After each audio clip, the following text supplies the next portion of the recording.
nanararoatra mba nitaraina ny olana maro samihafa mianjady amin'izy ireo tamin'ny ministry ny serasera sy ny fifandraisana amin'ny androm-panjakana no sady ministra Piay ny faritra Boeny Harry Laurent Rahajasson ny foko Sakalava eto Mahajanga. Isan'ny voaresaka tamin'izany ny resaka fombandrazana, ny kolotsaina Sakalava sy ny fomba mampanao. Nambarany ireto olona ireto tamin'ny ministra Piay ny faritra Boeny fa manomboka very sy tsy voahaja intsony izany eto amintsika. Mahatsiaro tena ho voailikilika ny foko Sakalava. Izy ireo izay mitaky fanampiana sy fiarah-miasa matotra amin'ny ministry ny serasera sy ny fifandraisana amin'ny androm-panjakana no sady ministra Piay eto amin'ny faritra Boeny.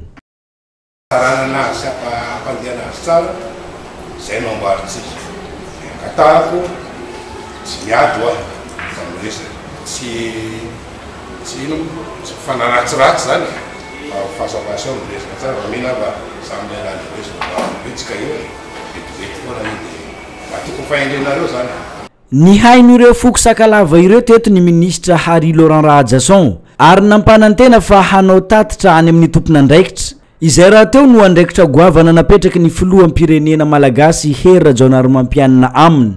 Miainy ny fitarainana sy ny kritika aty amin'ny faritra ary manao tatitra aveo mba hahafahana mampandroso ny firenena sy ny faritra misy atsika. Teto amin'ny efitrano fivoriana bloc administratif no niona tamin'ny ministry ny serasera sy ny fifandraisana amin'ny androm-panjakana no sady ministra Piay ny faritra Boeny ireo foko Sakalava eto Mahajanga. Samy nahitana solotena teto avokoa na ny Sakalava avy amin'ny faritra Melaky, ny faritra Boeny, eny fa na ny Sakalava avy amin'ny tapany avaratry Madagasikara iny. Taorian'izao fionana izao mbola nandray ireo sojabe eto Mahajanga ihany koa ity ministra ity sy ireo olona maro samihafa niaino ny fitarainan'izy ireo ny tenany.